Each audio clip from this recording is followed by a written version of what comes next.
Welcome back to Major Intonio's presentation of Psychological Warfare by Paul M. A. Linebarger. Chapter 13, Operations Against Troops. In every instance of systematic American use of psychological warfare against enemy troops during World War II, affirmative results were discerned after the operation had been in effect for a short while. Figure 46 shows the consummation of the troop propaganda program. These Germans are surrendering, and they carry the Allied leaflets with them. By the latter phases of the liberation of France, 90% of the enemy prisoners reported that they had seen or possessed Allied leaflets, and the most famous leaflet of them all, the celebrated Passierschein, came to be as familiar to the Germans as their own paper money.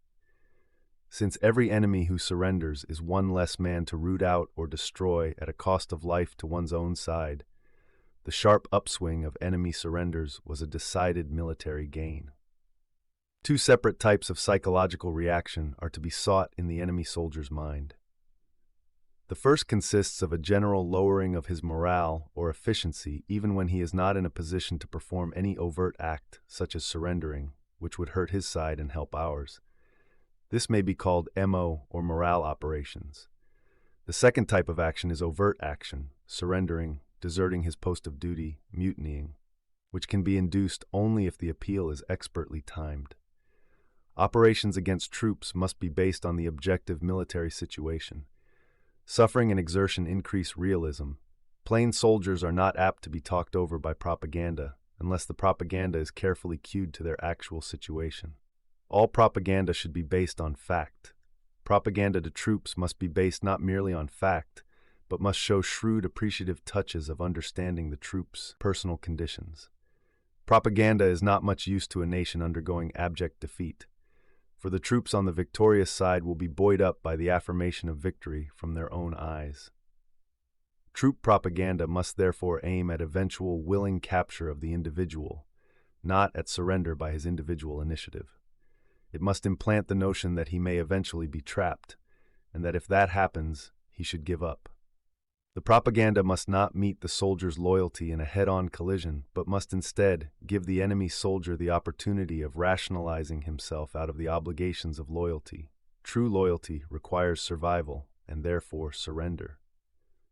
The steps, therefore, needed for good propaganda to actual combat troops include the following. First, the notion that the enemy soldier may have to surrender as his side loses or retreats. Other named, units have surrendered, with so-and-so many men, you will have to too. Second, themes which make the enemy soldier believe that an all-out effort is wasted or misapplied. Third, the idea that he or his unit may find themselves in a hopeless situation soon. Fourth, identifying the next authentically bad situation with the hopeless situation. Fifth, concrete instructions for the actual surrender. Morale operations. Morale operations in the Black Field are, for the American record, still a closed book. German black operations against the French included such enterprises as sending French soldiers letters from their hometowns telling them that their wives were committing adultery or were infected with venereal diseases, or calling out names and unit designations to French troops facing them in the Maginot Line, or giving away mourning dresses to women who would wear them on the streets of Paris, or intercepting telephone communications in the field and giving confusing or improper orders.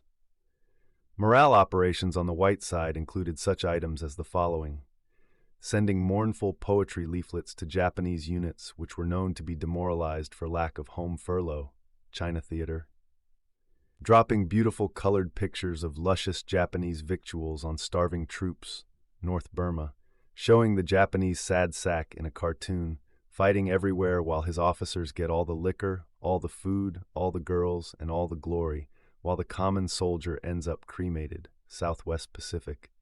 Demonstrating that the Nazi pets on the German high command have disrupted the splendid German military tradition and have thrown out the really competent professional generals, Soviet-German front.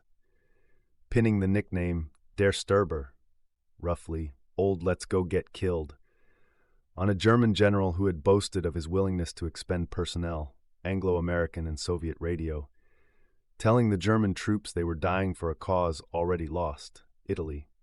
reporting back to the Germans the statements made by prisoners, to the effect they were damned glad that they were out of the fighting, France, telling the Japanese on Attu and Kiska that just as surely as the kiri leaf, symbol of death, would fall in the autumn, they too would fall, North Pacific. Telling the Japanese homeland and troops that the Japanese emperor had loved peace, but that the militarists had dragged the sacred empire into war. Peaceful as morning in the shrine garden, Leaflet, designed for Aleutians, used over Japan. Telling the Chinese in China that the Americans would soon cut the Japanese conquered empire in two with Asiatic landings, and then dropping the leaflet written in simple Chinese, which could be figured out by Japanese, on the Japanese troops, China, congratulating imaginary agents in ostensible code over the voice radio for the excellent work they have allegedly done in the enemy home country, all theaters. The category morale leaflets covers all leaflets which neither call for immediate action nor are designed primarily to convey news as such, news leaflets. The propaganda purpose is evident, even to the enemy. But in the best of these leaflets, there is a tendency to let the facts speak for themselves and to show the enemy just what the actual situation is. Tactical defensive psychological warfare.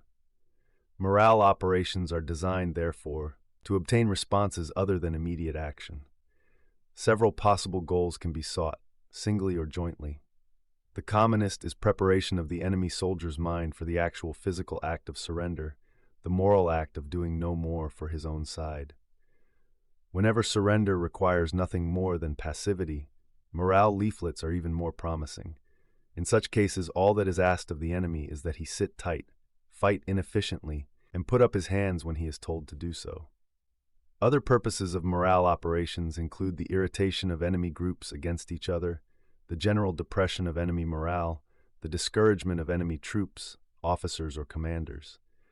Morale operations, to be effective, must be aimed at the actual, specific morale with which they are concerned. Well-fed troops cannot be frightened by the remote prospect of starvation. Well-officered troops cannot be induced to mutiny. Troops with good mail service cannot be made homesick. However, weak points in the enemy organization can and do provide targets for morale operations. The defeat situation imposes tremendous strain on both the individual soldier and on officers in positions of responsibility. At such times, disunity rises to the surface, rumors spread more readily, and propaganda operations against morale can have devastating effect. Allied psychological warfare against Germans in 1944-45 was aimed both at general officers and at the mass of the German troops' operations against the officers being founded on the common-sense premise that if large-scale German surrenders were sought, they could best be obtained by influencing those Germans who had the authority to surrender. A curious point developed. German morale in the higher grades was worse than in the lower. In the very last year of the war, despite the terrible air raids on their homeland behind them, the German troops on the Western Front underwent only slight morale deterioration, in comparison with what they should have undergone had their morale borne a direct relationship to the strategic position of Germany as a whole. On the other hand, the morale among general officers and staff officers became wretched. The putsch of the generals the previous summer was merely a foretaste of the demoralization of the German higher command. This unusual situation arose from the fact that the National Socialist propaganda machinery was still working on the masses of the troops. The political officers still made speeches. The troops were given pep talks, information about the war, hopelessly distorted information, but information nonetheless, and promises of privileges and comforts, which, while they rarely materialized, were cheering. Simultaneously, German army discipline in the Prussian tradition, never known to be wishy-washy or weak, was sharply stiffened. Furthermore, the plain soldiers carried over to the months of defeat those propaganda attitudes which they had been taught in the pre-war and war years by Hitler's incessant domestic propaganda. In contrast with common troops, the officers had the professional skill to understand the advantages possessed by the Allied armies.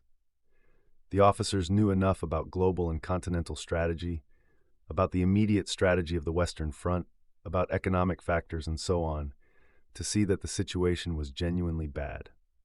Furthermore, The officer class had been less indoctrinated in the first place, many of them having personally despised the Nazis, while welcoming Nazism as a means of getting the cattle, the common people, into line behind the Wehrmacht.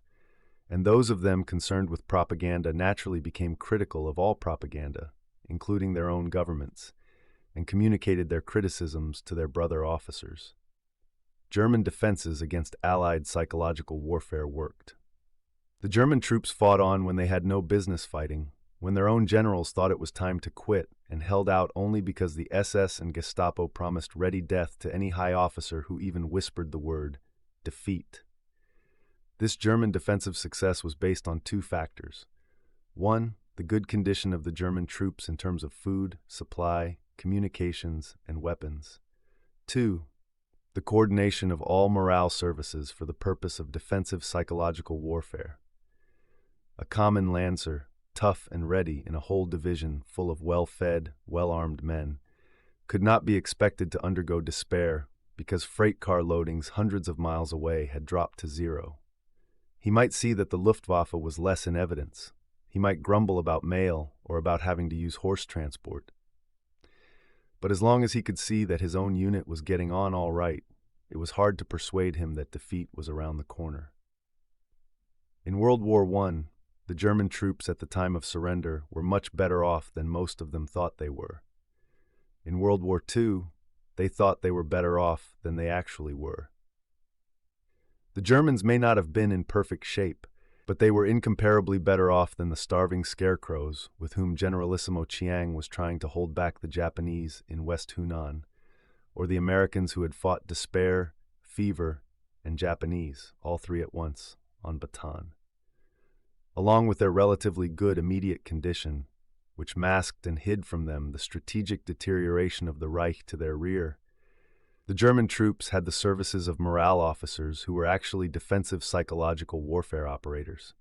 In some units, more on the Eastern Front than the Western, the Germans had PK units, propaganda company, or propaganda companies. These were organizationally very interesting. They combined the functions of a combat propaganda company printing, radio work, interrogation of prisoners, etc., with the job of morale builders. Their services were available not only for use against the enemy, but for aid to the German troops themselves. Since they were currently informed of Allied propaganda lines, they were able to distribute counteracting propaganda at short notice, and were even capable, on occasion, of forestalling Allied propaganda themes in advance. Defensive psychological warfare in the Wehrmacht, and so far as it is known from Russian articles and fiction, in the Red Army as well, depended on unit-by-unit indoctrination with contempt of the enemy, mistrust of his news facilities, fear of his political aims, and hatred for the whole enemy mentality. Propaganda officers, counter-subversive operatives, public relations men, and information education officers were either in the same office or were in fact the same men. Combination of functions made possible the use of flexible counteracting propaganda. Most of this counteracting propaganda was not counter-propaganda, technically speaking. It was not designed against Allied propaganda, but for German morale.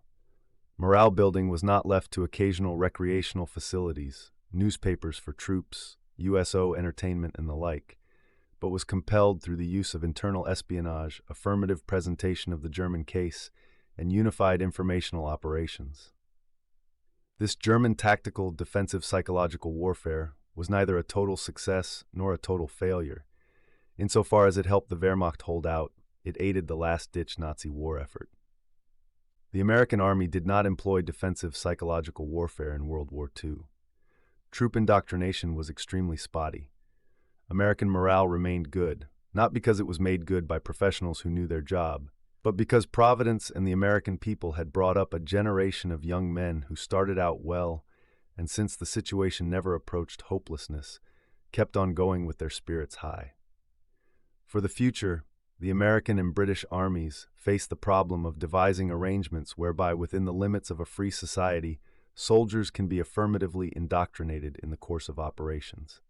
USO, Red Cross, public relations, information and education at home, morale staffs in the theaters, Armed Forces Radio Service, OWI, the American Press, and the overseas military papers, these went their separate and uncorrelated ways without doing any harm last time.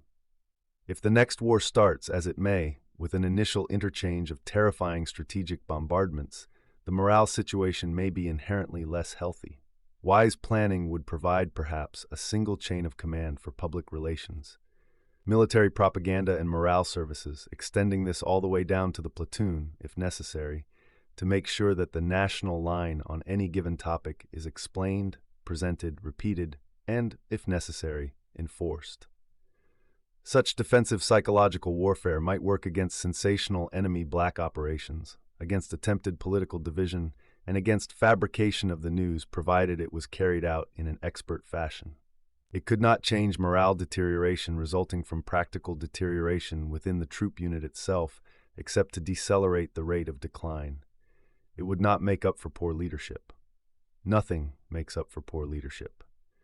Defensive psychological warfare at higher levels remains a self-contradiction.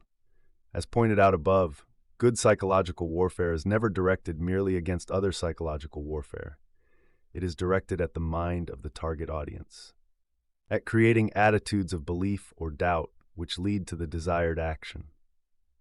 Getting and keeping attention is one of its major missions, and psychological warfare, which starts by fixing attention on the enemy presentation, is doomed from the start. One of the most conspicuous examples of this was President Roosevelt's sensational message of 15th of April 1939, addressed personally to the German Chancellor, Hitler, asking that Hitler promise not to invade 31 countries, which Roosevelt listed by name. Defensive in tone, the message gave Hitler the chance to answer over the German worldwide radio, while his Reichstag laughed its derision and applause. President Roosevelt's message was decent, sane, humane.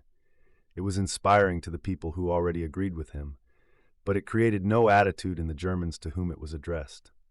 A sharp, bullying, implicitly threatening speech from President Roosevelt might have penetrated the German mentality of the time, even Hitler's. Reasonable reproach did not work. It was not aimed at creating any specific emotional reaction in the German mind. Finally, it must be mentioned that defensive psychological warfare must include counter-subversion and counter-espionage. The Czechoslovak secret police in its first form once boasted that capitalist troublemakers and saboteurs could not long function in Russia because the counter-subversive police were over 100 million strong. What they meant was that they had trained and bullied the population into reporting anyone and everyone who seemed out of line. An attitude of popular cooperation with counter-subversive agencies can be achieved only when those agencies are efficient, respected, and properly presented to the public. Psychological warfare can defend its homeland against enemy operations in kind only if it creates an awareness of propaganda and makes the public critical of attitudes or opinions adverse to national policy. Inexpert official tactics or the general denunciation of dissent makes the citizen believe, with Mr. Bumble and Oliver Twist, that the law is a ass, a idiot. Role of small unit commanders. Unless a small unit commander happens to command a unit which includes a psychological warfare team, he will have no active psychological warfare role. Psychological warfare operations require the services of experts, and it would be easy for a small unit commander to jeopardize the propaganda effort of an entire front by well-meant but ill-conceived interference in psychological warfare operations. Where the unit does include a psychological warfare team, a duality of control arises. This requires good sense to keep in balance. The commander possesses absolute command and responsibility for the movement, protection, and operations timing of the team which happens to be attached to his unit. He should not presume to interfere in the special propaganda instructions flowing down to the team from superior psychological warfare echelons.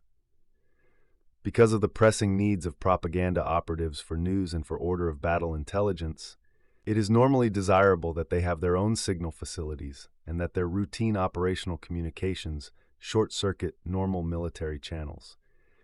Otherwise, the unit's signal facilities will be overloaded with messages important to the psychological warfare team, but useless to the unit as a whole. Such absurdities as the encipherment and decipherment of routine enemy news digests should by all means be avoided. On the other hand, the command and administrative messages should go through normal military channels. In the Galahad operation against the Japanese in North Burma, in which Merrill's marauders participated, such a double set of communications channels took a long time to develop.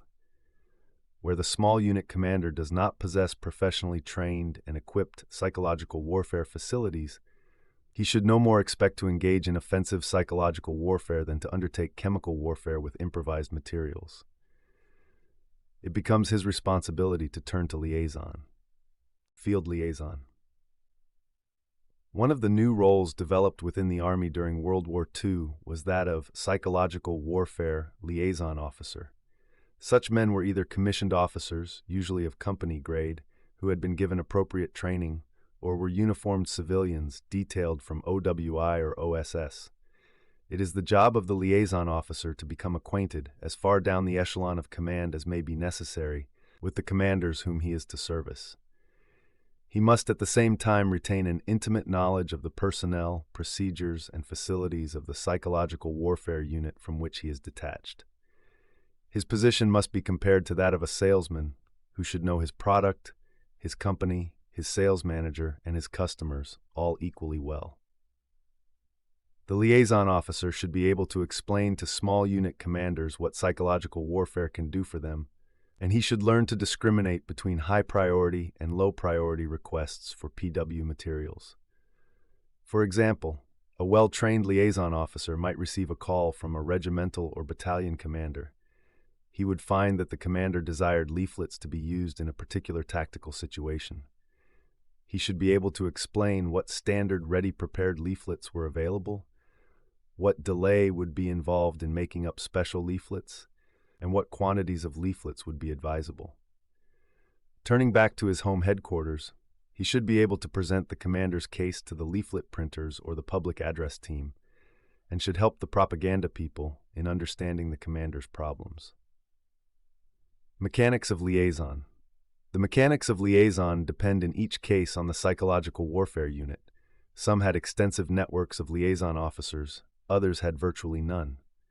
In China during 1943-44, the most minor tactical request for a leaflet had to be channeled all the way back to theater forward echelon headquarters because the political situation was so touchy, the Chinese language so difficult, printing facilities so scarce, and qualified personnel so rare that there was no point in having channels cut across lower down. In France and Belgium, during 1944-45, psychological warfare units were established on a considerable scale at the Army level, and liaison officers were widely scattered. It was possible for regimental or battalion commanders to make direct requests of liaison officers. Radio support. On rare occasions, it becomes possible for radio support to be given a specific unit. The American Standard Wave Broadcasting Station was set up in the vicinity of Lorient, while that French port, still held by the Nazis, was under American siege. The history of the Second Mobile Broadcasting Company describes the operation as being the first attempt to coordinate artillery, leaflet, and radio propaganda. The station had learned the location of the billets of various Nazi units in the town, together with the names of their key personnel. With this information, a game was arranged with the artillery. One day, at a certain time, these units were addressed by name, and their members were told to go outside their buildings, and 5 minutes later, they would receive a message. Precisely 5 minutes later, leaflet shells released the messages advising surrender.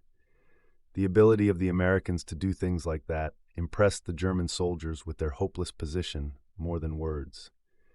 Obviously, such an operation required close contact with the enemy, plus known possession of standard wave radio receivers by enemy personnel. Air support. Normal communications channels, such as might be used for air-ground combat liaison, form one of the most valuable aids to the small unit. From time to time, it is possible either for the unit to make up the leaflets, if it has a PW team, and to request their dropping by the associated air unit, or else to make a direct request to the appropriate, higher psychological warfare headquarters, asking that the headquarters not only make up the leaflet, but arrange for its dropping at a stated time. Leaflet discharging weapons. The airplane was far and away the most important leaflet distributing device. In the CBI theater, there was developed a leaflet belly tank of local design for use on pursuit planes. The belly tank was converted to a leaflet throwing machine.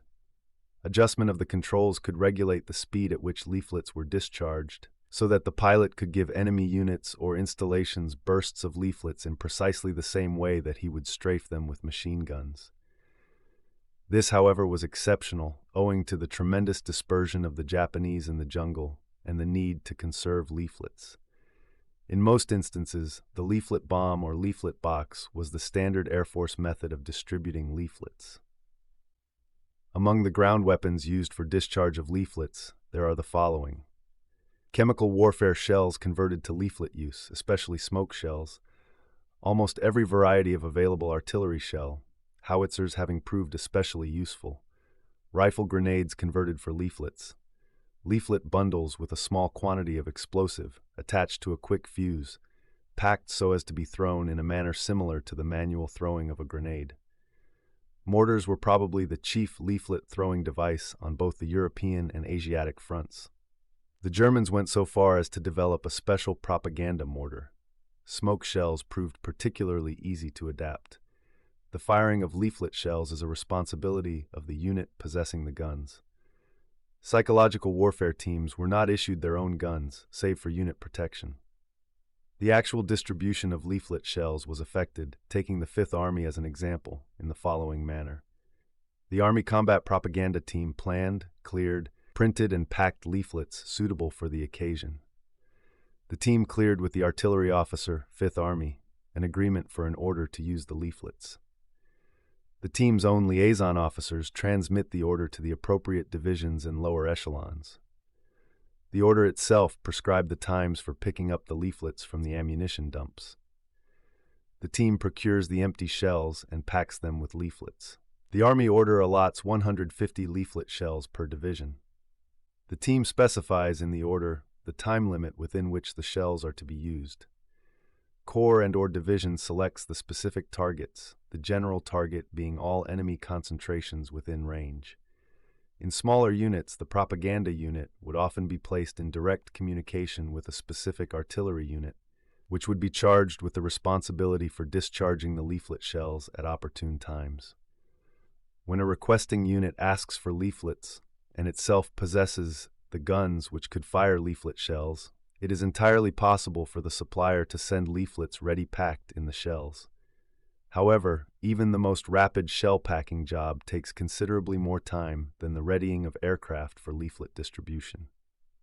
When it is considered that the plane not only discharges the leaflets, but delivers them from the supply point, all in one operation, it will be seen that close air-ground coordination will often do a quicker, bigger job of leaflet saturation than could be achieved by the requesting, preparing, transporting, and firing of leaflet shells.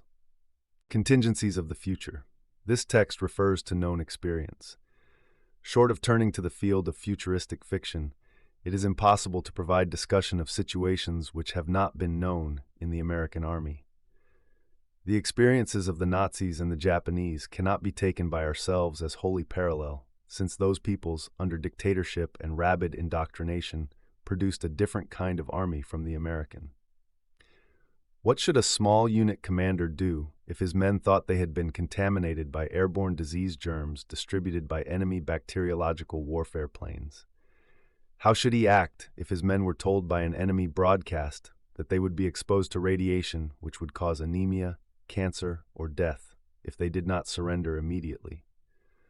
What should he do if he finds himself cut off from all American supplies, operating a lonely unit in contaminated or dangerous areas, and then discovers that his own men are the victims of enemy black propaganda? How should he behave if his men get the idea that they are never going to be replaced, and if they suspect, either spontaneously or because of enemy action, that the unit has been abandoned by the American government and people? What could a commander do if a delegation called on him, right out in a zone of operations, and demanded a right to be heard? Suppose that he knew their complaints about food, rotation, danger, etc. to be justified, and knew at the same time that the enemy had subverted some of his men into being either dupes or traitors.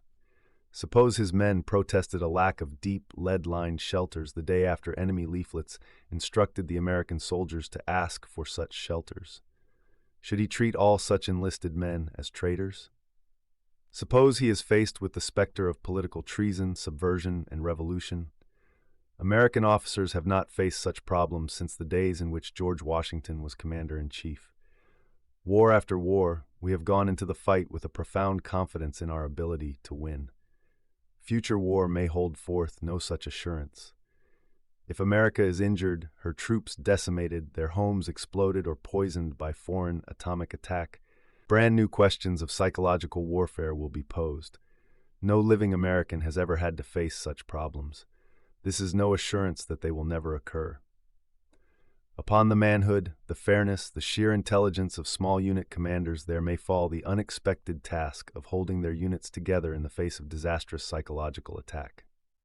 Surrender leaflets. Surrender leaflets are the infantry of the propaganda war. They go in and finish the job to which the preceding years of radio broadcasts, the demoralization of the home front, the campaigns of news and morale materials to troops, and the actual air, ground, and sea attacks have led up. Sudden use of surrender leaflets on a victorious or unprepared enemy is not likely to take effect. The Japanese surrender leaflets dropped on the Americans in Southwest Pacific were issued without previous materials readying the Americans. Furthermore, they were dropped when the American situation was plainly improving, and when American soldiers were not likely to be thinking about surrender in order to get individual escape from the war. The preparation of surrender leaflets calls for the tactical use of printing facilities. This is the job of the combat propaganda unit, with its high-speed press, its liaison with both ground and air forces, its up-to-the-minute intelligence on enemy movements, situation, and order of battle. The enemy should be given leaflets showing him how clearly he is pinned down, identifying him, generally stripping him of the sense of secrecy and the trust in his commanders that make it possible for him to go on fighting. When surrender can be effected, he should be given the simplest, plainest command the circumstances allow.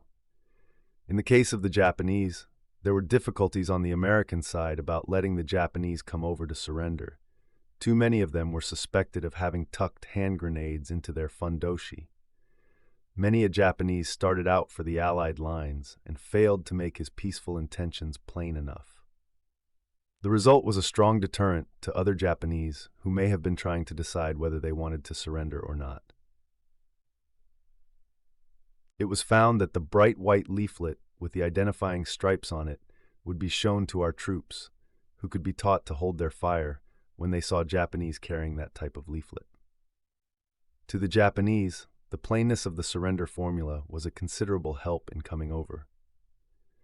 Variations on the surrender leaflet include the following devices: letters with signatures blacked out of prisoners of war who have found conditions decent and who are enjoying rest, good care, and good food.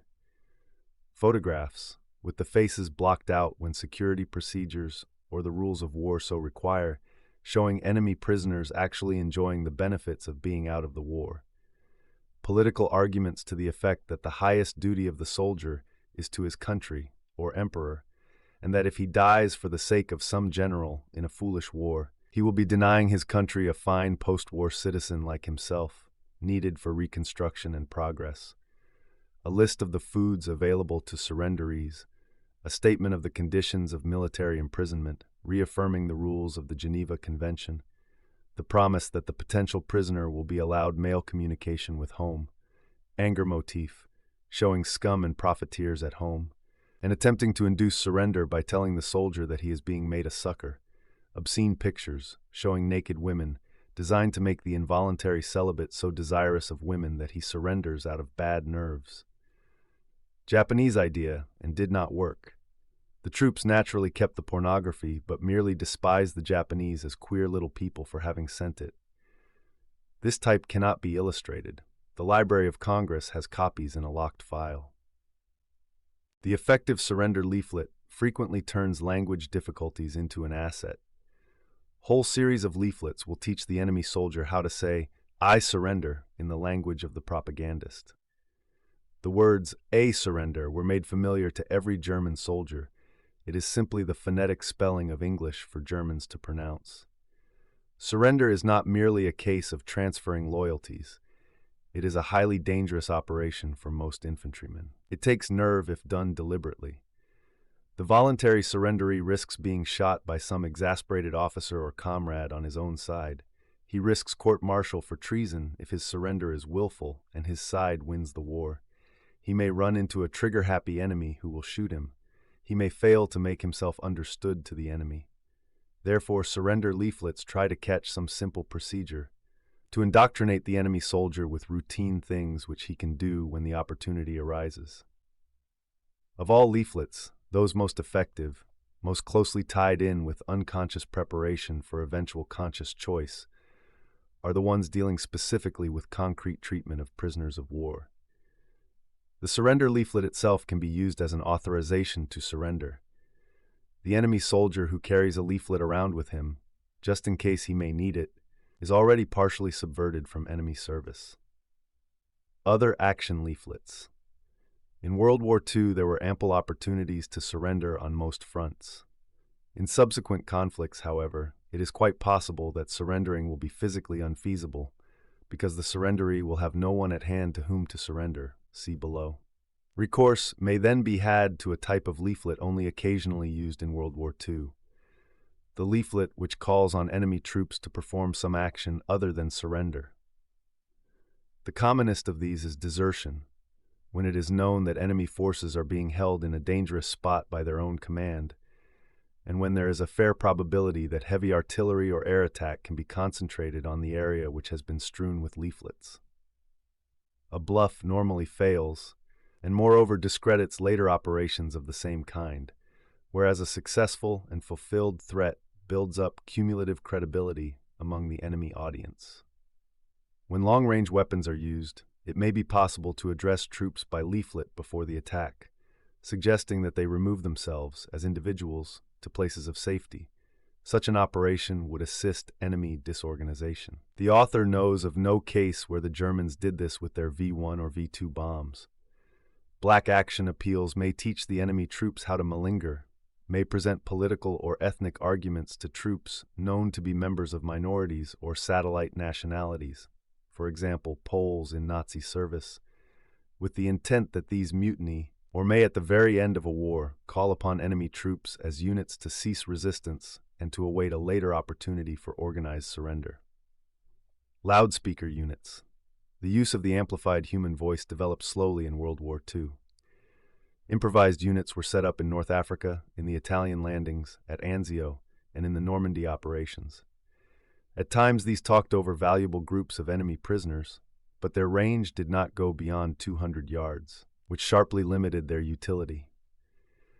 The Navy was simultaneously experimenting with polyplanes in the Pacific, which flew at considerable altitudes over islands and talked to the Japanese troops on the ground. Ultimate success came with the development of loudspeakers on tank mounts. These developed a range of 2 miles with the result that they had real value in combat operations. In April 1945, a loudspeaker tank with the 19th Corps made an average of 20 broadcasts a day during action. Short talks were given to the enemy troops just before attack. Attacks were then withheld long enough to permit prisoners to come in.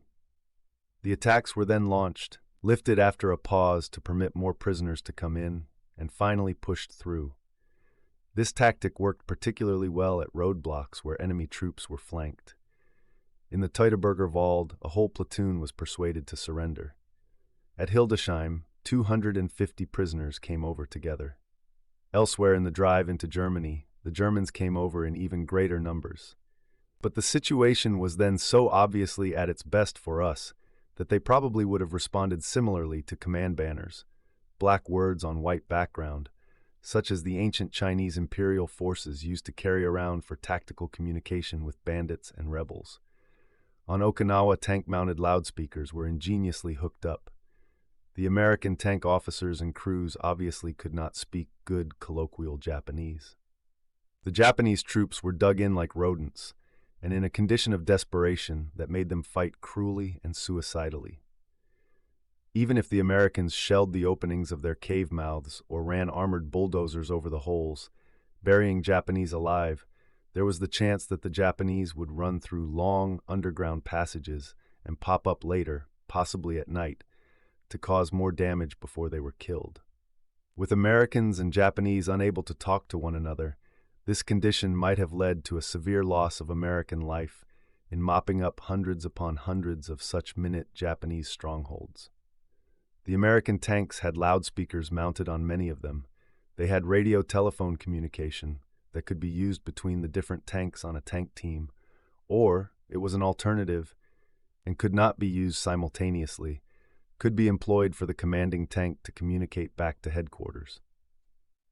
At headquarters, American Japanese, whose American accents had been trained out of their voices in special public speaking classes, sat ready and waiting. The tank team would come into the valley, and the American commander would look the situation over. He would cut his radio telephone into communication with headquarters, and would then say, "Hillside ahead of me, no characterizing features, 5 or 6 holes, but I can't tell which ones have Japanese in them. I can get up the hill. There are 2 trees at the crest of the hill, and a bunch of these native graves over on the left." The American Japanese at headquarters would say, "Regular announcement, sir. Do you want them to assemble by the graves or at the trees? Tell them to stand in front of the graves. That way they'll be coming downhill. Want to be cut in?" "Yes, sir," says the headquarters man. The tank commander would then cut his radio phone into a relay, and the tanks which had loudspeakers would automatically connect the loudspeaker units direct with the radio telephone. A voice, loud as the voice of a god, would fill the entire valley, coming from everywhere at once and speaking good, clear Japanese. "Attention, Japanese troops! Attention! This is the American tank commander calling. I am going to destroy all resistance in this valley. Attention! I have flamethrowers. These will be used on all dugouts and caves. Attention! Flamethrowers will be employed. Gunfire will close the cave mouths. No Japanese personnel can expect to escape. Japanese personnel commanded to cease resistance. Japanese personnel commanded to cease resistance. Japanese personnel must assemble in front of native burial place to American left flank, Japanese right flank." The tank commander would watch while the loudspeakers blared. First one Japanese, then more would come in small knots to the assembly place as directed. The commander would then cut the American Japanese back in and say, "I think they're holding out on the hill crest. Try that. Just a minute or 2. If they don't start coming, I'll go after them and cut you in just when I reach the top." "Yes, sir. Which part of the hill crest, sir?" "I can't tell. Anywhere." The speakers would be cut back in. "Attention, Japanese forces remaining on hill crest. Japanese forces just behind us under command of Colonel Musashi surrendered last night and are now well taken care of. You are being given the same chance. Attention, I will soon come up the hill." A few more Japanese figures, small as ants on a sand dune, would come into sight on the hill and begin clambering down to the point of surrender. This concludes today's reading of Psychological Warfare by Paul M. A. Linebarger. Join us also the day after tomorrow for the subsequent part. Subscribe to Major Intonio's channel. Thank you for listening, and so long.